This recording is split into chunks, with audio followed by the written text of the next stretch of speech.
Hello guys, welcome back to another topic, which is scope of variable. Scope of variables. ठीक हो गया। तो इसमें क्या है, इसमें आपका एक है लोकल स्कोप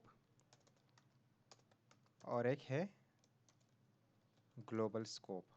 अब नाम से जाहिर है कि लोकल स्कोप वो होता है जो इसी रीजन में, हम कहते हैं ना ये चीज़ लोकल है, तो ये इसी रीजन का पैदावार है। ठीक है।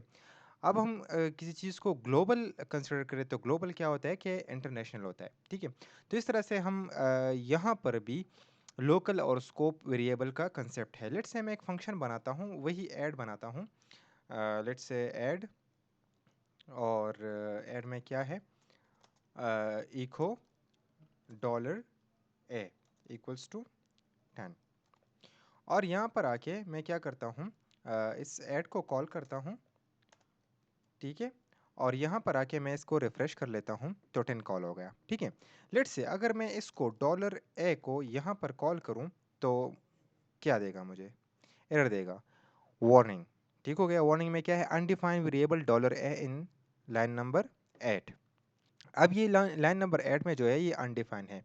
तो ये क्या है, मैंने लोकल स्कोप में इन करली ब्रैकेट में क्या किया है, डिफाइन भी किया हुआ है, इनिशियलाइज भी किया हुआ है। ठीक है। और यहाँ पर मैं इसको एक्सेस कर रहा हूँ, तो ये इस फंक्शन की बॉडी के बाहर एक्सेस नहीं हो सकता। ठीक है। तो मैं क्या करूँगा, इसको मैं लेट्स से डॉलर ए यहाँ पर कॉल करूँ। ठीक है। तो अगर मैं इसको रिफ्रेश कर लूँ तो अगेन वो एरर दे रहा है। ठीक है। लेकिन अगर मैं इसको 10 यहाँ पर असाइन कर दूँ, ठीक है, और यहाँ से इसको ख़त्म कर लूँ,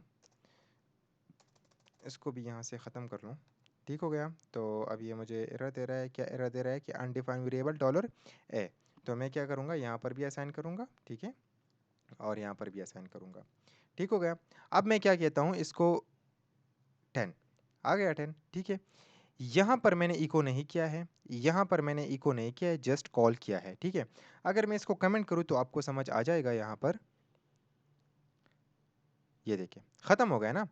अब यहाँ पर मैंने एक्सेस किया है, तो ये क्या करेगा, डॉलर ए को एक्सेस कर सकता है। ठीक है। लेट्स से अगर मैं इसको ख़त्म कर लूँ, यहाँ पर सिर्फ मैं डिफाइन कर लूँ और यहाँ पर मैं इनिशियलाइज़ करूँ इक्वल टू 10, और यहाँ पर आ जाऊँ और रिफ्रेश कर लूँ, तो undefined variable dollar A in line number 8 and line number 9। ठीक हो गया। अब ये क्या कर रहा है, मुझे एरर दे रहा है। लेट्स से अगर मैं यहाँ पर 10 कर लूँ, मैं आर्गूमेंट पास करूँ, फिर भी मुझे एरर दे रहा है। ठीक है। 9 नंबर, ये स्टिल एरर दे रहा है। मेरा मकसद ये है। ठीक है। अब यहाँ पर मैं क्या करूँगा, इसको मैं अगर ग्लोबल लिख दूँ, ग्लोबल, ठीक हो गया, और यहाँ पर आके मैं रिफ्रेश कर लूँ तो ये एरर ख़त्म हो जाएगा।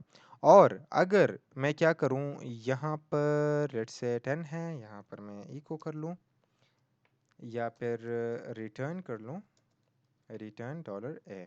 ठीक हो गया। सॉरी, यहाँ पर इको कर लूँ, तो मुझे अब ये एरर नहीं दे रहा। क्यों? क्योंकि ये मैंने ग्लोबली डिफाइन किया हुआ है। ठीक है। और लेट्स से अगर मैं इसको यहाँ से हटा दूँ, इसको मैं रिफ्रेश कर लूँ, यहाँ से हटा दूँ और यहाँ पर प्रिंट कर लूँ तो 10 आ गया। ठीक है। अब ये ग्लोबली डिफाइन है, इसलिए मुझे वैल्यू प्रिंट हो रहा है। अगर ये ग्लोबली डिफाइन ना होता तो मुझे वैल्यू प्रिंट नहीं होती। लेकिन अगर मैं यहाँ पर कोई वैल्यू असाइन कर लूँ तो ये देखिए 10 एंड 12।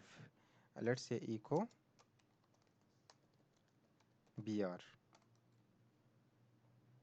अब यहाँ पर आके मैं रिफ्रेश करूँ तो ये देखें, तो यहाँ पर भी मैं वैल्यू पेयर असाइन कर सकता हूँ और यहाँ पर भी मैं इसको एक्सेस कर सकता हूँ। लेकिन आपने इसी तरह से, ये वेरिएबल में है और इसी तरह ये फंक्शन में भी है। ठीक है। Local scope and global scope. लेकिन वो क्या होता है कि आप वो क्लासेस बेस पे आता है। तो हम जब ऊप स्टार्ट करेंगे, ऊप PHP कमिंग लेक्चर्स में, तो इंशाल्लाह वहाँ पर पढ़ेंगे। आई होप आपने ये छोटा सा कंसेप्ट, लेकिन बहुत ही इंपॉर्टेंट जो कंसेप्ट है, समझ आ गया होगा, एंजॉय भी किया होगा।